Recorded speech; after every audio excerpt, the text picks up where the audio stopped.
So he went up to his door and he opened the door and he was looking in the house. And I'm saying, okay, what's going on? Well, he closes the door and comes back and he gets in the car. And I said, what happened? He said, well, I can't go in the house. There's nobody home. I said, what do you mean you can't go in the house? You opened the door. It's your house. He said, but I can't go in. I said, why not? Didn't make sense to me, obviously. And he said, because the ghost of my father haunts me. I said, what? Now, here's the backstory. We went over to the casket and she opened it up and he was unrecognizable. And it got me sick at that moment because I love this guy. He was unrecognizable. I mean, that's how brutally he was murdered. If somebody said to me, Michael, what's the most sensational mob hit ever in your view? I would have to say, hey everyone, welcome to another Sit Down with Michael Franzese. Hope everybody is doing well. All is very good, very blessed on this end. As always, my friends, I give all the praise, honor, glory, and thanksgiving to our God, Jesus Christ, for all of that. And before I start, just quickly, I want to thank all of you for the great comments I'm getting about my grandmother's meatballs. People are loving them. You know, I'm getting so many great comments. People are, hey, Michael, I went through your recipe. It was great. We had him. Even my pastor called. Everybody's calling me on the meatball recipe. I'm glad you enjoyed it. We just recently dropped the spaghetti pomodoro. And people are loving that also. Michael, do more of these. We love them. We're great. And I got to tell you something that happened. Very important. I went to pick up my prescription at drugstore, a silly little thing that I needed. And I get out of the car and some woman about my age, maybe a little younger, comes up to me and she said, I love your grandmother's meatballs. I said, oh, thank you very much. She said, I watch you all the time. She said, and I have to thank you. And I said, why is that? She said, because there's so much negativity going on in the world. There's so much of it on YouTube. And to bring something like that where people can enjoy and just relax and maybe have a good meal, I really appreciate it. Please keep doing it. And, you know, it really made me think. It's true, people. There's so much negativity going on. We need a break.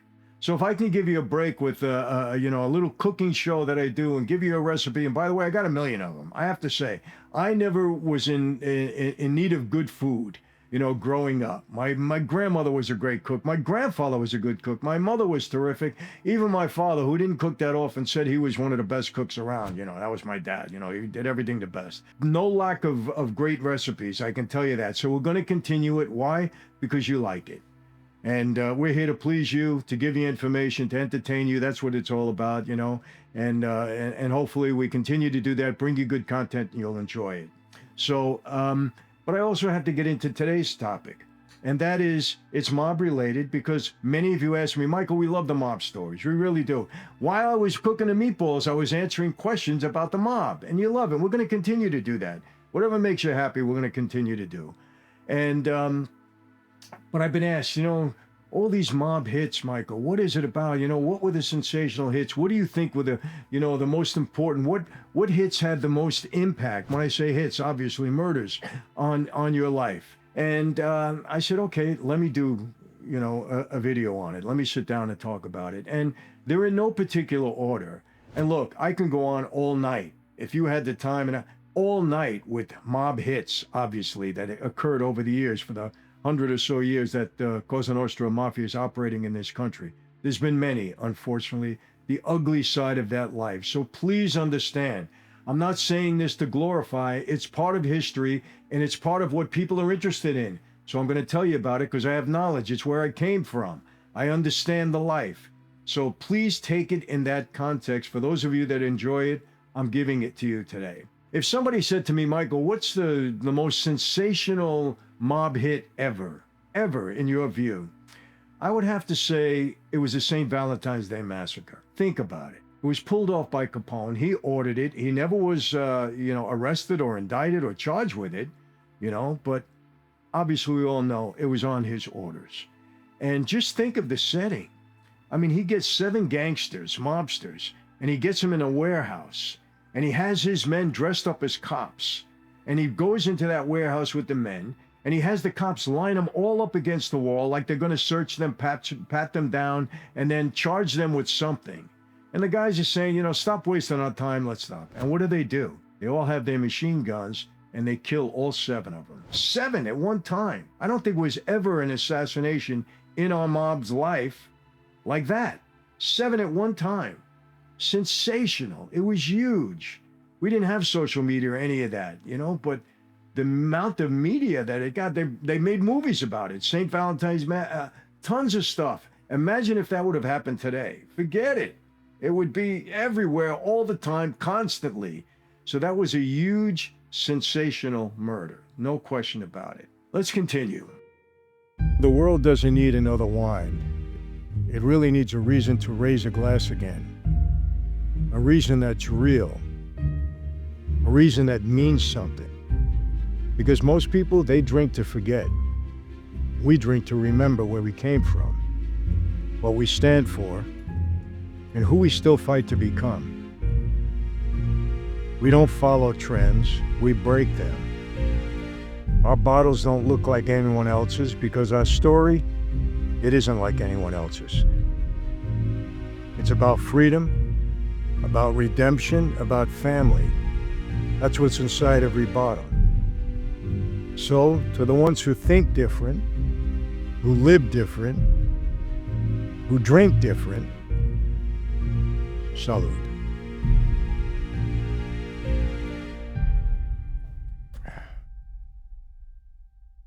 I'd have to say the next for me would be Paul Castellano. You all know what happened. I don't have to get into it in depth, but Paul Castellano was summoned, or he had a meeting. He was the boss of the Gambino family. He's got a meeting where? At Sparks Steakhouse in New York.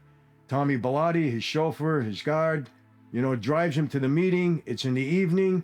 He gets out of his car, and a couple of guys walking down the street, dressed whatever they were, and boom, they open fire on him and Tommy Bellotti. We've seen that picture a million times. As he's getting out of his car, boom, he goes down, and then they go after Bellotti, who comes to try to help, you know, his boss, but no, they killed him too. Sensational, obviously. We know what happened. It was pulled off by John Gotti. John Gotti was charged with it, went to prison for it, died in prison for it. Sammy Gravano has spoken about it. We know all the details. Why did it happen? Well, it happened because allegedly Paul Castellano found out that John Gotti's crew was dealing in drugs. Didn't want that. It was forbidden at the time. I know people could, oh, Michael, come on. No, it was forbidden at the time. We weren't supposed to be doing it. We were told straight out, you're going to die if you get involved in drugs. And so allegedly, Paul Castellano was ready to take him out. John Gotti said, no, I'm going first. And so he did that because he wanted to save, you know, his crew. Sensational hit, had a huge impact on the street. I remember that it was December 16th, 1985. I was locked up 3 days later, December 19th, 1985, on that big racketeering case. And it was talked about in prison, outside of the prison. Everybody knew about it. As a matter of fact, you know, people were upset because it wasn't a sanctioned hit. John Gotti did not go to the commission and say, hey, I want permission to do this. He did it on his own. He pulled it off. My boss, Carmine Persico, very upset at that time. I was in jail with him, very upset. A lot of people very upset, didn't talk well about it. The Chin put a hit out on Gotti at that time. You know what happened? Boom, car exploded outside. It was meant for Gotti, but Gotti escaped. Somebody else got killed at that time. You know who? You know, so it wasn't a sanctioned hit. He was in a lot of trouble for it. Again, we've seen movies about it and everything else, and people talk about it, and it's going to be talked about for as long as we're around. I can tell you that. That's not going away anytime soon. So, sensational, yes. Impact on the life, absolutely, no doubt. They came after Gotti harder after that, no doubt about it. Next, you know, for me, Joe Colombo. I was there that day. I was only a few steps away from him when the attempted assassination took place. The perpetrator, Jerome Johnson, he was killed that same time. They found out, I mean, they seen him pull the trigger, and then boom, he went down. But it was done in front of 50,000 people. We were at Columbus Square, Columbus Circle, I should say. 50,000 people. I just walked away from him. He gave me some brochures to hand out in Central Park area. And boom, I'll never forget, Joey's been hit, Joey's been hit. Boom, he goes down. That was a boss. He was the boss, well known, out there, the boss of the family. Boom, attempted assassination in front of 50,000 people. Sensational? You bet. Did it have an impact? Sure. Persico took over after that, my boss. You know, so a lot of things happened, and that was a sensational hit. Joey lingered for 7 years. He didn't die on the spot. but eventually, you know, he was in a coma for most of the time. But sensational hit, no question about it. Another one that we've seen this image God knows how many times, Albert Anastasia. You know what happened there? Genovese guy, right? Upset with him. Boom, he's in a barber's chair at the Park Sheridan Hotel, I think. He's in the barber's chair. And he was getting a shave. Two guys walk in, boom. He jumps out of the chair, he tries to shoot back, no, boom. You seen that image of him on the floor, you know? Sensational hit. Albert Anastasia was big at that time. So you know the whole story. I'm not going to get into it all with Anastasia, but he was an important figure, part of Murder Incorporated, working for Luciano with a lot of the Jewish guys. You know the whole story behind Murder Inc. And boom, they took him out. Sensational hit. We've seen it so many times in in the media. They've talked about it forever. So another very sensational hit. Another one, I got to go back. Bugsy Siegel. How many times have you seen that replayed? Huge. We've seen a movie about it. Warren Beatty was in it. He played Bugsy Siegel. Why did it allegedly went down? Because he was stealing money from the casino that he was building, the Flamingo in Vegas. So what happened? You know, you saw the movies, or you know the story. You know, Luciano was upset with him. The people in New York were upset with him because they gave him money for the casino, and they say he was skimming off the top. Whether that was true or not, I don't know. You know, the movie, I don't know enough about it to say he was. Who knows? All right, but you saw what happened. He was in his home in Beverly Hills. Boom, a shooter through the window and shot his eye out. He was dead. Sensational. We've seen movies about it. It was all over the media. The same thing. If it was today, forget it. It would be all over social media nonstop. No question about it. The same way all of these hits I'm describing were. Forget it. It would be all over the place. These are sensational mob hits. Very, very impactful. You know, and they've never solved the murder of Bugsy Siegel. Now, I had a friend of mine, Tony Lee, who was the second in command of Beverly Hills Police Department. He told me it's still a cold case. They've never solved that murder, nor will they ever. It's too long now. That happened back in, I think, 1948, something like that. So, and I even saw, you know, the license, his driver's license, because they took that and they have it, you know, in the Beverly Hills Police Department. But sensational hit. Had a huge impact. You know what happened. They took over the Flamingo guys did after that. And Bugsy Siegel's, you know, his vision was correct because they built Vegas. So, you know, but you can't skim in that life. And if people think you are, forget it. And he was a hothead to begin with. So they took him out. Let me tell you something. When people don't want to be involved with you or don't want to worry about you in that life, they take you out. That's it. You don't want to be a loose cannon. You don't want to be somebody that people are worried about because they're going to take you out. They don't have to deal with it. They don't want to worry about if you're going to do something crazy. Take you out. They'll give you a chance. They'll give you 1, 2, 3. Then they say, you know what? We got enough. Take them out. Happened with Roy DeMeo. Same thing. Loose cannon, killing too many people, unauthorized. Boom, take him out. Was that a sensational murder? I mean, they found him in the trunk of his car. He was a well-known guy because of some of the things he did, but he wasn't a boss, you know, but it was big-time discovery of Roy DeMeo because of the reputation he had and because of the things he did.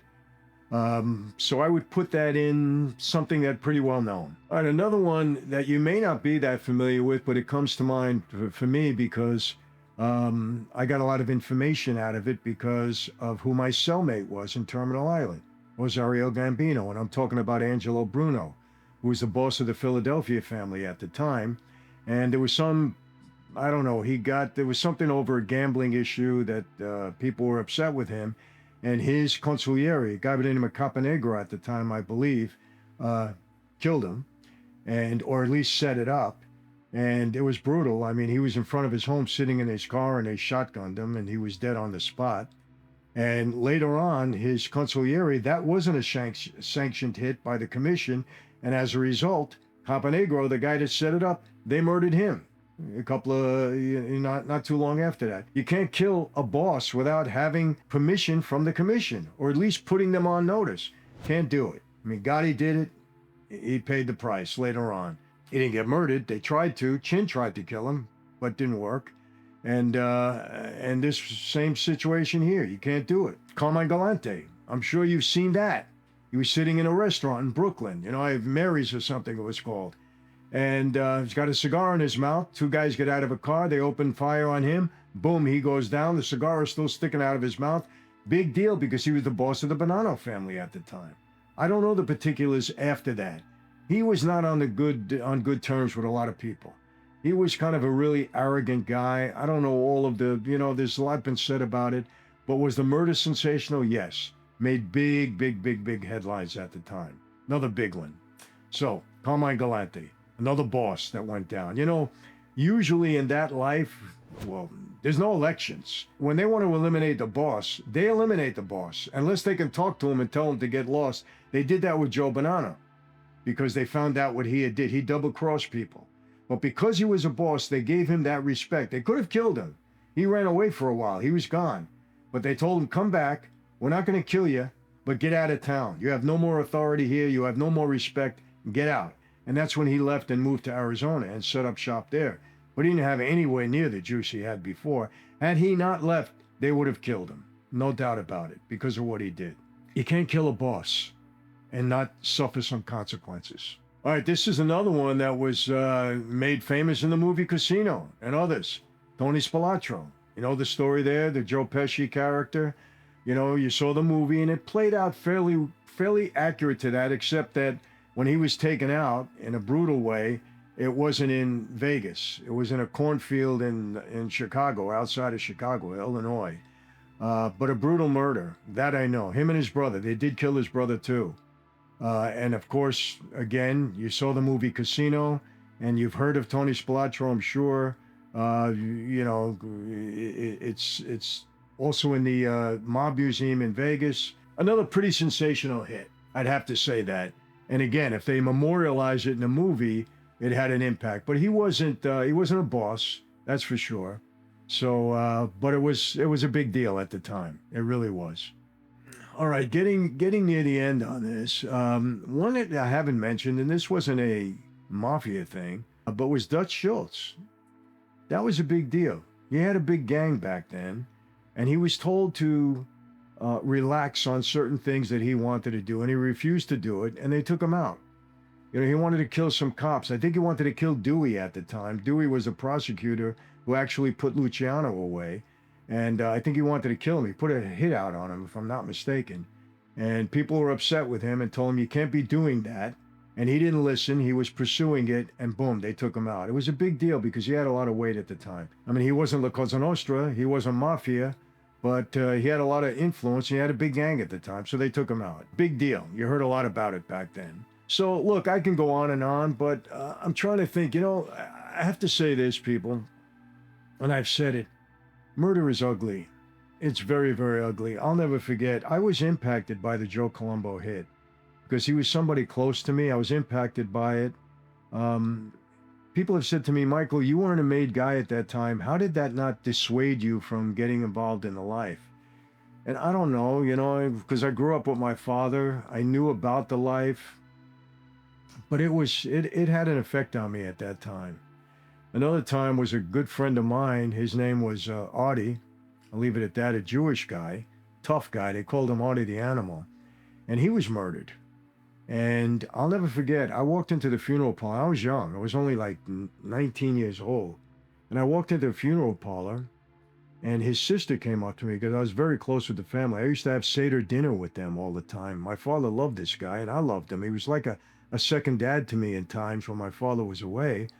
And she said to me, look what these animals did to my brother. And he came, and this was a Jewish wake. And we went over to the casket, and she opened it up, and he was unrecognizable. And it got me sick at that moment because I love this guy. He was unrecognizable. I mean, that's how brutally he was murdered. And, I just realized that murder is really ugly. And it's a part of that life. And all of these murders that I'm talking about, that's a part of the life. There's no getting away from it. And I don't try to sugarcoat or put a nice spin on it because there isn't one to be put on. And, during my time in that life, I've seen guys come and go. I'm unfortunate, but I have. And I'm going to leave it at that. And murder is very ugly.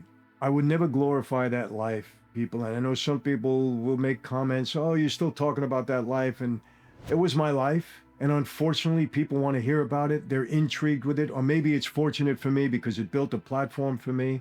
I don't know, whatever way you want to look at it. You know, the most fortunate thing is that I survived it and I got out of it. And I was able to bring my life into a different direction thanks to God having a different plan and a purpose for my life. But murder is ugly, and all these mob hits should not be glorified. Now, Hollywood is going to do what they do with it. Law enforcement is going to do what they do with it, obviously. But it's not something that should be glorified in any way, shape, or form. And if anything, it should make you want to run away from that life. You know, there was another incident. I think I've told this before, but I was driving another made guy home. I'm not going to mention his name, in Brooklyn. And he was a made guy. He was older than me. And we got in front of his house. I was dropping him off, and he said, will you wait a minute? Don't leave yet. And I said, okay. I figured maybe he didn't have his key. So he went up to his door, and he opened the door, and he was looking in the house. And I'm saying, okay, what's going on? Well, he closes the door and comes back and gets in the car. And I said, what happened? He said, well, I can't go in the house. There's nobody home. I said, what do you mean you can't go in the house? You opened the door. It's your house. He said, but I can't go in. I said, why not? Didn't make sense to me, obviously. And he said, because the ghost of my father haunts me. I said, what? Now, here's the backstory. He murdered his father. His father was a made guy. And his father was doing something that he shouldn't have done. I'm going to leave it at that. And his sons got the contract. There's two of them. Two made guys. Sons with two made guys. And they killed the father. And he said, ever since that day, the ghost of my father haunts me. I can't be in my own house alone. He wouldn't go in the house. He said, my wife or somebody's not home, I don't go in my house. Sad. That's part of the life. That's the ugly part of the life, people. There's other ugly things, but that's the ugliest, the murder part of it. So I want to be clear when I'm telling you these stories, because I know people ask, I get hit up all the time. So I built this platform originally by talking about mob stuff, not necessarily murders, but mob stuff. Because I had a lot of stories. I spent a lot of time in that life. I was a son of Sonny Franzese, a lot of stuff. It's ugly. It really is. And that's why now I tell these young guys and people inside the prison that I talk to, can't be involved in that life. It's a dead-end street for you and your family. Your family's going to suffer. You're going to bring a lot of headaches into your life that you don't need. Get away from it. So that's it for today. I want to hear your comments. I always want to hear, Michael, I want more of this, or Michael, I don't need to hear this anymore. Please tell me. It helps me, to bring content to you, because again, I'm doing this for you. If you don't enjoy what I'm doing, what's the sense of doing it? But fortunately, I get a lot of satisfaction out of the great comments that I get most of the time. Look, sometimes we'll do an interview. It's not really for me. We don't get as many views on it because it wasn't the right kind of content, or you weren't that interested. I get it. No problem. But, we got a lot of things planned. So we love to hear from you. I love to hear your comments. Try to be respectful. I know some people, I got to tell you, some people, I have to tell you this, and I've said this. Social media, in many ways, expose the lunacy in some people, because some of the comments you get, you don't even know where they're coming from. And I don't read them all, obviously. We get too many, but I don't even know where they're coming from. But we appreciate, the comments from people that, just want to say whatever they say, but at least we understand it, or it makes sense. So please, have them come in. And yes, we'll continue on the cooking shows. My wine, sorry people, but I'm enjoying it. I don't know if you want this glass, but this glass has it's got the Franzese wine logo and everything on it. So it's a nice wine glass. They made it up for me. I only have one. We don't have a whole bunch of them. So we're not selling them, but I am selling the one. This is my favorite one. This is the blackberry one. It's delicious. I always say salute. That's it for today, my friends. How do I always leave you? Very same way. Not going to change.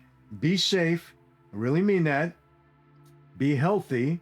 Of course, my whole speech on that. I'm not going to give it to you now.